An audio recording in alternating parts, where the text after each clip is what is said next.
But I'll just say, hey, everyone, thank you for joining us. Welcome to another week of Slamazon Bros live here. We're very excited to have you join us again. And today we're going to be talking about a topic, at least part of today, a topic that has a lot of buzz in the last week or two. And that's because people have started to see that they have been getting notices from Amazon when they go to list a product that their ASIN is getting rejected from quantity limits. So it's kind of been a big buzz lately. It's kind of the hot topic right now because everyone's panicking a little bit saying, why is Amazon not letting me send in more of a particular unit, even though I already purchased it? So we're going to talk about that today, what we think this might mean for people going forward, what Andy heard about it at the conference that he just attended from someone that either worked at Amazon recently or currently does. And so we think that's going to be really helpful for people that are just kind of hearing about that and might not even know what it means exactly. So we'll go over that. And before we get into that, we just want to say again that we really appreciate if you can give us a share here, or if you're watching this on YouTube, if you can give us a thumbs up right below and subscribe to our channel. That helps us out a lot. So I'm going to let Andy get into it because he just recently, the last couple of days, heard a lot about this topic, heard about other sellers talking about this. And then we're just going to talk about, what it might mean for people going forward. So Andy, I'll let you get right into it and then we'll go back and forth on our thoughts on this. Okay.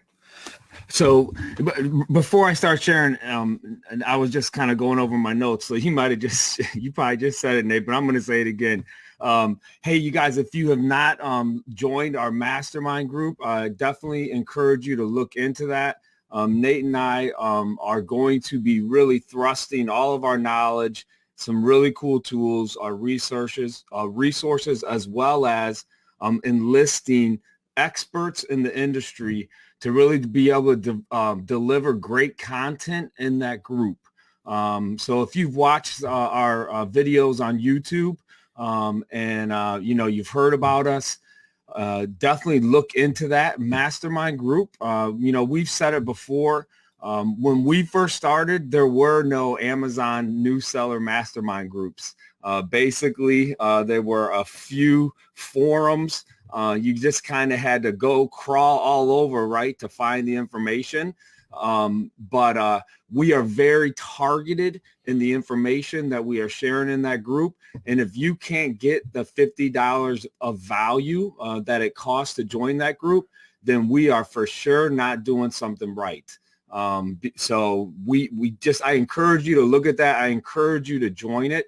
I think that you're going to find tremendous value from it. And I think that your business, the learning curve is going to be shortened dramatically by the information that you're going to be able to get in that group. And it's not only us. There's other phenomenal sellers there. So Kerry Lonis is in the chat room. He's in that group. There's a number of other great sellers who are very generous in the information they share. And that's actually, I'm going to be talking before we get to the ASINs that are being rejected, and we are going to hit that at the end pretty heavily. The conference that I attended, Chris Green's, he actually had a Amazon employee that did a video chat with us during one of the sessions, which never happens. That is the first time that has ever happened, where a high-level Amazon employee shared information at a conference. They have really strict policies on sharing information right out of their organization. But because of Chris has such a great connection with this guy, he was able to do that. So we're going to talk about that to the end, and you're going to hear straight what Stefan said. That's his name. So basically, you'll get his take on it straight from the horse's mouth. And his position is really working with third-party sellers like us. So we'll hit that toward the end. But again, going back to the mastermind, why we think it's so important. Nate and I will both tell you that our business has been able to grow because we've connected with other more seasoned sellers on Amazon. And if you really want to leapfrog and cut your learning curve, you want to connect with other more seasoned sellers who can kind of help guide you through those potholes that you're going to experience just starting out. We both made mistakes as we were just starting out, just like everybody does. when they're starting out on their business.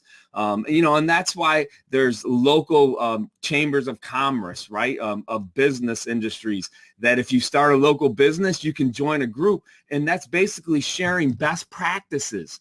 And so that's how they've done it, right, for hundreds and thousands of years. But we have this great thing now, this social network, where we can connect immediately to share best practices. And that's what we want to do in the mastermind. We want to share with you what our best practices are, what's allowed me to do 120 my first year part-time, 420 my second year, 6 months of full-time, and then last year I did 875,000. And we want to dump all the things that we've learned, all the mistakes we've made, so that you're going to be able to grow to those levels much quicker without, hitting those potholes that we may have hit along the way. So that's what we get excited about. I know for Nate, and I know for myself, what I get my satisfaction from is from helping people. So I was a house parent. I lived with 12 high school boys. That was my goal. That was my inner, gut, what my vision for what I wanted to do is I wanted to help these kids, right, be able to become successful. And it's the same thing now as I'm moving like into the Amazon seller space. What keeps me up at night, right, is thinking about the people that I'm working with who are new sellers on Amazon and how they're doing. I seriously, that's where I get anxiety from. But it's also where I get joy from. So one of the coolest things that I've done in the last 2 months, a member in my Alibaba to Amazon course, I gave her a $600 interest-free loan. And the deal was that she had to create an Easter bundle. So she's a newer seller. So I said, hey, look, I'm going to give you the $600 loan, interest-free. All you have to do is come up and do the work of creating a great bundle. When the bundle sells, pay me back. If it doesn't sell, you owe me nothing, right? That was my challenge there, because sometimes, for newer sellers that haven't taken risks, you need a situation like that that's going to kind of help push you toward action. So Nora did this, and she killed it. She executed. She came up with a tremendous bundle. She worked with Michael Corsby. It's FBAphoto.com, who's a professional photographer. He gave her his services for free. So he took masterful photos, right, of her bundle. And it was hard work, because she had to go to the store. She had to decide on what bundle she was going to do, what product. She had never done this before. So it was like, it's a comfort zone thing. If you've never created a bundle before, it's a little scary. She did it. And guess what? She sold out. She made 80 bundles. Last week, she sold out. She made $20 per bundle, 170% ROI she made on that bundle. She made over $2,000. And so and she did it, right? And so that, to me, like when she was showing me the screenshots, right, of those bundles as they were selling, because she sold like $1,000 worth in one day. That was her account. You guys, she's a new seller, right? Never made a bundle before. And she sold out a week before Easter. She probably could have sold another 200 bundles. And I'm sure next year she will. And she's making a Mother's Day bundle right now. So she's taking the money she made from that, and she's reinvesting it and making a Mother's Day bundle. And so that's why I love this business. You guys, there is so much opportunity out there.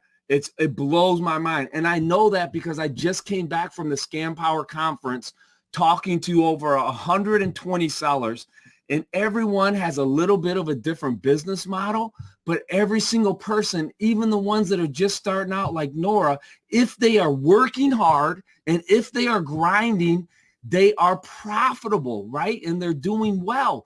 This isn't like a multi-level marketing strategy. If you're willing to put in the work, right? And if you're willing to grind, I believe 100%, and now I'm starting to preach, that you can make money on this. I know it. I know it is a fact because I see it day in and day out, right? I know you can do it. And so that's why I get so pumped. Like, I hate multi-level marketing schemes because they're a bunch of crap, right? It's a bunch of crap. Nate's father can tell you, because when he was younger, he got sucked into one, right? And he lost a lot of money because it's all pyramid scheme. That's not what this is. This is freaking work. It's a blue collar job. You go out, you work the stores, you bring the stuff back, you get paper cuts. When you pack it up, you're taping boxes. Your lower back is hurt by the end of the night. But that's how you make money. You make money when you work, right? And that's what this is. And so now I'm getting a little too excited. But I say that because when I went to the conference, right, and talked to people, that's the deal. I did meet some people there who probably aren't going to be able to execute because I kind of get it in my gut that they don't want to work that hard. They want like a passive income, which that to me is a bunch of bull crap. People can say they have passive income.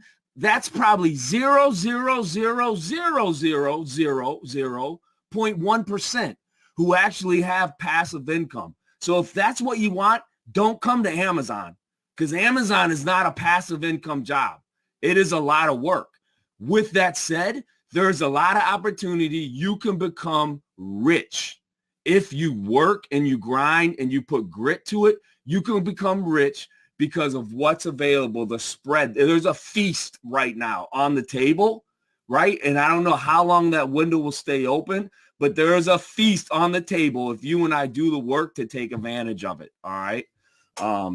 And so I'll just go on to the next thing. So that's one of the things that I saw at the Scam Power conference. If you want to talk about the outliers, what the number one thing is, right, between the ones who are making 1 million and 5 million, and there were a number of sellers there who have been selling for 3 years or less, and they are generating, right, their revenues between 1 million and 5 million. And so I look at them, what's special about them? What are they doing that's different? And you know what? It's just all about the individual. The number one key to success in this, really, it's not about what business model you choose. It's not if you're doing OA, RA, PL. It really comes down to you. It comes down to, are you executing? Are you grinding? Are you working? And if that's the case, then your revenue is going to shoot up in this business, right? And that's what I saw after talking to seller after seller. So that's the biggest benefit for me going to these conferences. I ask, as soon as I meet a seller, I say, hey, how you doing? How long have you been selling? Are you part-time? Are you full-time? What's your business model? OA, RA, private label. And then they just start talking to me about their business. Every conversation I have, I learn something new because they share with me like their best practices. And so, I encourage you to go to some of these conferences. And what happens in the session, sometimes it's good, sometimes it's not so good. But the real value is meeting other sellers and just asking questions like that. And then they're going to talk about their best practices. Because listen, everybody likes to talk about themselves. And especially in this business, people don't understand what we do. And so when you go to a conference like that, it's like, holy cow. Somebody finally gets it, right? Because my wife, look, I love her to death, but she's really not interested in what I'm doing on Amazon. She really don't care about that because she's focused on what she's doing. And for the most part, people have no idea what we do as online sellers. Those memes are funny where they say, certain people think I do this, other people think I do this. Most people, when you say you're an online seller, they think that you sell like on eBay out of your garage and that there's no way you're making money because it's a new industry. People just don't know about it. So when you go to a conference like that, that's the kind of connection you make. Everyone likes to talk about themselves, so they share their best practices. I had an opportunity. I shared my hotel room with another seller, Steven Peterson, who actually lives by me. He has a great podcast. I got to give a shout out for him. If you don't listen to his podcast, you need to check it out. It's called E-Commerce Momentum. He interviews sellers, which is, again, it's almost like going to these conferences so you can hear successful sellers, right? Story after story. When I first started, I used to listen to Deborah Conrad. I used to listen to FBA radio. That's what gave me motivation. When I heard other sellers, right, who were normal, average people, just like me. Look, I am totally average. I've shared this before. I am not a business-minded guy, right? I was a social work major. That was my deal. But I would hear other average people who were doing very successful. So that gives me encouragement and hope that, look, I can do this too. And so, going to these other conferences was like that. So I shared a room with Steven, who's a great seller. He gives great information. Please check out his podcast. And then I share a room with another seller who is only 27 years old. He lives in Los Angeles. Last year, 27 years old, he did $1.8 million in business, primarily wholesale. He has a small warehouse right in LA, and he's got a great business model. But he's a smart kid, right? And his business is just going to continue to grow. I think it's probably going to continue to explode. But what he did is he figured out what he wanted to do with his business, and then he's just worked hard. And so talking to him again, it's just extremely encouraging to hear, right, another successful seller who, he shares best practices. So he, shares like how he manages his inventory. He shares his processes, because just like any industry you're in, right, it's really about the process. And so if you can come up with an effective process, then that's going to help your business grow. So, in talking to him, he shared with me his process of how he got to 1.8 million.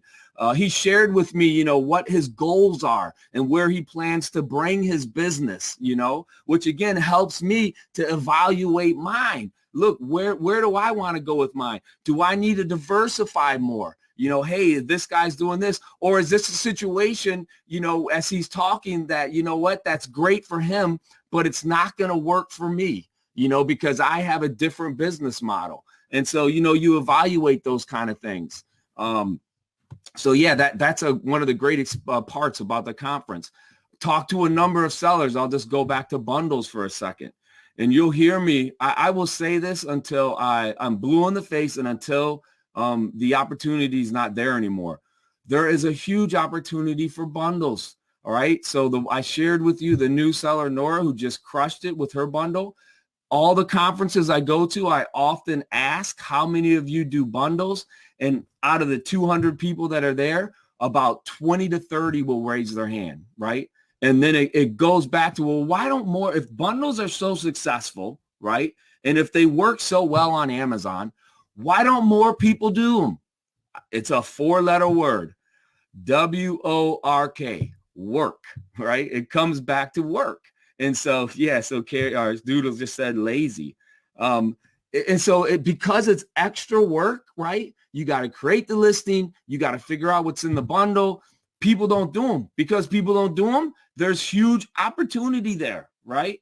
And so, if you're not doing bundles, and now you can't just throw anything together. You got to go into it, right, with some knowledge and understanding how to make a good bundle that sells on Amazon. So there is work, again, at the front end where you have to do the research and understand if it's a seasonal bundle. You got to know what keywords to put in there. You got to know when to have it, right, into the warehouse buy. You got to think through things. If you've never done a bundle before, like if you're doing an Easter bundle, right, you're basically screwed if you don't sell through those units, especially if you have chocolate in it. So you say, why, Andy? Why are you screwed on an Easter bundle where maybe you wouldn't be screwed on a Halloween bundle? I'll tell you why. If you have chocolate on an Easter bundle, you're going to have to recall that. Nate, what's the day you got to recall chocolate? I think it's the end of April. Okay, yeah, so April 31st, you got to recall all those bundles that didn't sell if there's chocolate in it, right? And then there's probably going to be expiration dates on it, so you're probably not going to be able to use those for the next Easter bundle, right? However, if you make a bundle at, say, Halloween with candy, you can pretty much, you're okay because that candy's going to sell by Christmas, right? Because you can just leave them in the warehouse. You don't have to recall them. And so, you can't just say, oh, hey, Andy talks about doing bundles, I'm going to do a bundle. There are things to think through, which again goes back to why I encourage you, if you're not part of our mastermind, you want to look at joining our mastermind, because those are the kind of things that you're like, oh, hey, Andy told me to do a bundle. I did a bundle and none of them sold. Well, why didn't they sell? because you didn't use keyword products like Hershey or Peeps, you know, or Cadbury. Nate, you have something to say? Oh, okay. Oh, yeah. So, you know, that's why joining like a mastermind with other sellers is so important. So you can ask a question, you know, like, hey, I'm going to do a bundle. What are some things that I need to think about if I'm doing a Mother's Day bundle, if I'm doing an Easter bundle, or how do I research bundles, right? Those are kind of questions that are great to ask, you know, in a mastermind group like that. So, you know, again, I just keep harping on bundles, which I call a poor man's private label, because you don't have to invest as much money up front, but you still control the buy box 100% of the time. All right. So that's just a little quick summary of the conference. I'll probably do it again. We want to always try to keep these under a half hour. I can see I already been blabbing for 21 minutes. And so that's way past my time. So I just want to get into the presentation that the employee at Amazon who works with third-party sellers was talking about the ASINs being rejected. And so he's a great guy. Chris Green has known him for a long time, which is probably why he was willing to take a risk, right, and share on video in front of over 100 Amazon sellers. His take on it was this. Yeah, so Mike says, Chris who? His take on it was this. He used an example of his 1-year-old daughter who's just learning how to walk, right?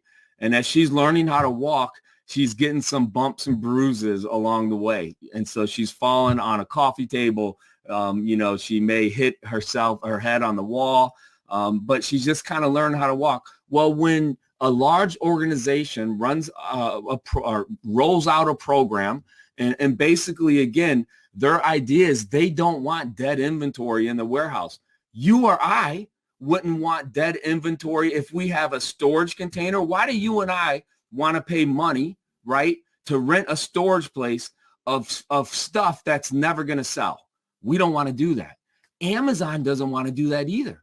They don't want to have their warehouse full of junk that never sells because that costs them money. Warehouse space, right? It's expensive. So Amazon's paying for that. And so, you know, as they've collected the data over the last, 12 years, they're now getting to the point where they can identify some of these data points of, you know, products that, look, aren't going to sell through. So we don't want more people sending them in. So they roll out the program, but along the way, there's going to be bumps and bruises because whatever algorithm they have, it may hit some ASINs that maybe this doesn't apply to, right? And so that's where I think people kind of are freaking out about, which again, if you're a seller, that's kind of understandable, but you have to be able to look at it from Amazon's point of view. And so that's kind of what he was sharing. So Nate, you know, why don't you talk about kind of what you've learned from this and what your thoughts are? Yeah. So, and Andy, we're kind of getting an echo, I think, when I talk for you. I don't know if you can lower that a little. I'm just going to talk real quick about like, how does this actually apply to us? So best practices and what we can do to maybe help avoid this, because it is kind of scary. I know, I don't think it's as scary as everyone's saying in the groups. Everyone's kind of freaking out about it just because it's new. So I think we kind of got like a quick burst of panic. There's like a blog that everyone was passing around saying like rejected. And then I started getting people personal messaging me saying, you know, is retail arbitrage dead? Everyone says that, you know, Amazon, or not this particular person is saying Amazon's going against a third party and trying to eliminate them. I don't think that's what they're trying to do here. And as far as RA goes, I've heard other people say they don't think this is going to affect our retail sourcing, is what RA is. And they don't think it's going to affect it that much. It's going to be particular ASINs or units that get affected by this. But it's probably going to be a small percentage. So what do you do if this happens to a book or a product that you find and Amazon won't let you send it in? Well, one thing you could do is you could possibly list every single item before you buy it. Now that is way too much work in my opinion. You're not going to actually do that. That's, you know, listing every single item before you buy it to see if you can send it in. That's just, you know, not reasonable or realistic. But what you might want to do is if you're going to, especially if you're a smaller seller, buy 20 of something and they're more expensive, you're going to drop a couple $100. Then you might want to consider seeing if you can actually send it in first or list it and then see if there's a restriction on it. That's something you might want to do if you're going to make a big purchase. But what this is probably going to affect more is people who are doing wholesale or something like that, and they're buying a bunch of the same units all the time because it's not as easy for them to adapt because they have a couple good winners. And so what you can do for this is a real thing, actionable tip that you guys can do. You can go into Amazon Seller Central. You can go to reports at the top. You can then click fulfillment and then go down on the left side, you'll have a bunch of different tabs under the fulfillment reports. And I think you have to click see more on the left. And then when you see more, you can run an inventory health report. So run that inventory health report. And by the way, this report, guys, you want to check it out if you haven't yet. This report is really helpful for seeing a lot of things. I use it the most probably to see upcoming long-term storage fees that you might incur. But it's useful for this as well. So run that report. And then when you have to actually hit download the report once you go to the inventory health report. And then you want to open up in an Excel sheet or on Google Sheets. So if it opens up in a, just like I'm trying to think what it's called, just a notepad. If it just opens in a notepad, it just looks like a bunch of jumbled writing, copy it and put it in like a Google Sheets or Excel. And then go over at the top and there'll be a column that at the very top in the first row says quantity limitations. You can look through that and that's going to show you current inventory that you hold if there's any kind of quantity limitations on it. So this is only going to be helpful for active listings. So like I said, if you're wholesale, you're private label, of course, check this out and just make sure that none of your units are limited. But that'll show you then, if you're doing something like that, say, okay, I'm not going to order more if there's a limitation because Amazon's not going to let me send it in. Again, if you're doing retail sourcing or online sourcing, you might not be able to do this as easily because you're constantly finding new inventory. But again, I think this is going to affect a small percentage of people. And a lot of times, like Andy was saying, the reasons it's affecting some of these listings is because they're oversaturated. There's too many people selling them right now anyways. So you probably don't want to be buying that product anyways. Unless you can get it for a really good price. And so you can still make money on it. I think it's going to be a small percentage of listings and people are kind of freaking out about it in the groups and online right now. But I think it's kind of the rare cases and you're really not seeing it happen that much to people, but the people that it does happen to for good reason, they're concerned. And so they're posting it. So that's what we're seeing. So Andy, can you hear me, Andy? So you spoke to that person, Stefan, an Amazon worker. He works with third-party sellers, you said, correct? Correct. So I don't know if you heard me. I think you're getting your headphones in. I was saying I had someone actually message me and say, Amazon's trying to do away with the third-party seller. They're going only Amazon and only big sellers, and they're trying to push out all the little guys. Did he touch on that? I didn't ask you this before. Did he talk about that at all? Or yeah, he didn't, but I can tell you what he would say. And I've talked to actually upper-level employees at Amazon. They would tell you, no way, that's absolutely ridiculous. They have sank billions of dollars into the third-party platform, right? They believe in the third-party platform. They want to grow the third-party platform. But, again, as they evolve and as they get more data points, they will continue to make decisions. They're going to make their company leaner and meaner, just like you and I want to make our company leaner and meaner. I want to run a lean and mean Amazon business. You better believe that.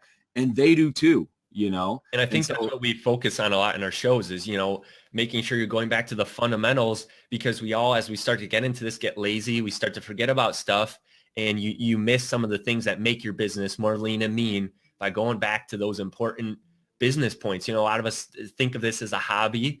And this is a hobby for a lot of people, and that's fine. It's something fun they do at nights or on the weekends. But you're still I think everyone I know is still in it for business reasons and to make extra money. Most of us would rather spend time with our family or doing what we like instead of going out and working because, like you've preached already, this is work. But the reason we do it is because, like you said, there's profit to be made. But because of that, we want to be smart and be more efficient with that. So something else and we don't have too much more time, but I just want to touch on a couple more things here.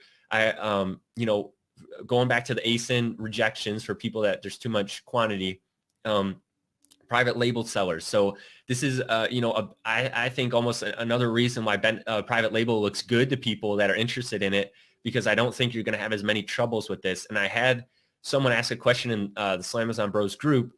Are they going to start limiting new private label listings that have too many units in a particular keyword? So let's say, barbecue gloves. Is there too many barbecue gloves listings, so they're not going to let you add more?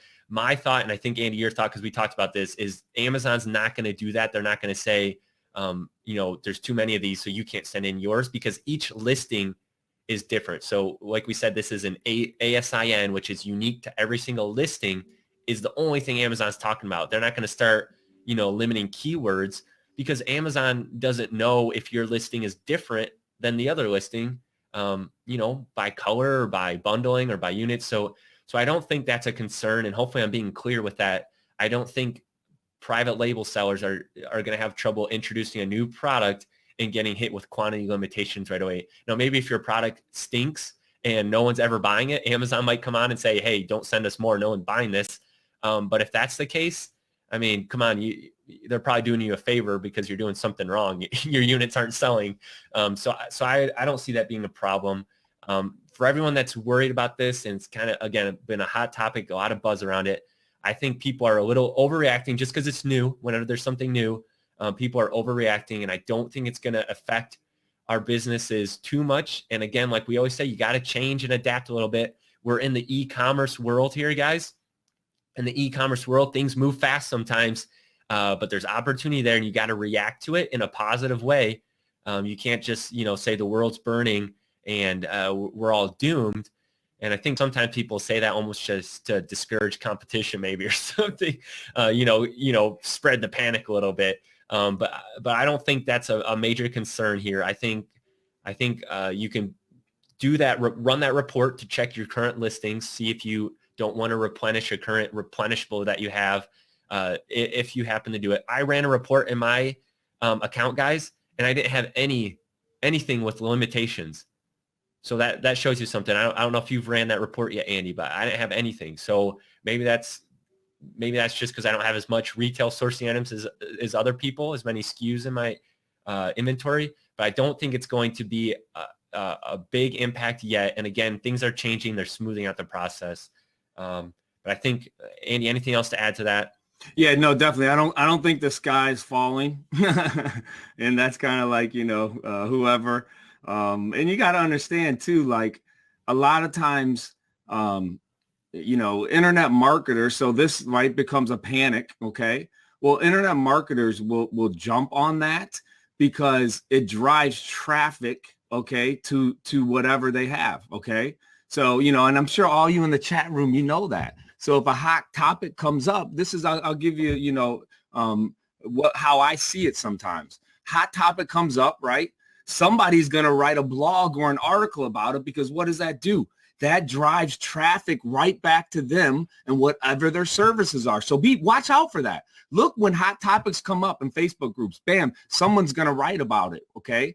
Just be aware of that. And then what does that do? All that does is it increases the panic, and so you just kind of, I think, have to be smart and think business wise, with certain situations. And like with this one, I think it's going to, it's a common sense decision that they are using data to drive whatever they're doing. Because again, I think it's something that you and I would do. So, if you're just joining the blog, if you're just joining the broadcast late, go back and watch the first part of it, because at the end of the day, I still think you and I have a tremendous opportunity. And I think that the market growth is just going to continue to explode. And I say that because I just left a conference with 100 sellers who are absolutely crushing it. And they are just average people like you and I who are making good common sense business decisions. And again, they're adding work, into the equation. If you add work into the equation of Amazon FBA, your business will explode, right? But you have to add work to it. So So be encouraged about that. Look, if you're just getting started or if you've been selling for a while, there is tremendous opportunity out there, again, because I talked to 100 sellers who are doing it 100 different ways and are running extremely profitable businesses. So that's the cool part, Nate. Back to you. All right, we're going to finish up there. Danny just made a cool point asking if the seller app might have a restricted alert at some point for those quantity restrictions. I don't know. I think they could add that eventually. If they might put it into the seller app that if they have a item that has a quantity restriction, that it pops up and tells you that. That would be cool. I would expect them to do that at some point. Again, a big company like this, we never know how quick all their departments work together. So the actual app creation department, if they're going to update it and change that, I don't know how quickly that'll happen. But hopefully, yeah, the ideal situation with the Amazon seller app is they're constantly improving it. And there has been a lot of improvements with that app. It's pretty good for a free app. So I think we'll just close with that. We're over time. So thanks everyone for joining us. We really appreciate it. Hopefully you found this show helpful, motivating, encouraging, whatever, anything that you needed today. Hopefully this broadcast helped you. And if you're watching this on YouTube, we really appreciate if you can hit the like button below here and then subscribe to our channel so that you catch all our upcoming shows. Subscribe to us on Blab here if you're joining us live. That's going to do it for today. Next week, we'll be back, planning on being back on Wednesday at 2 p.m. again, our normal time, if you're joining us live. So that'll do it for us. Thanks, everyone. Have a great day. Thanks, you guys. Take care.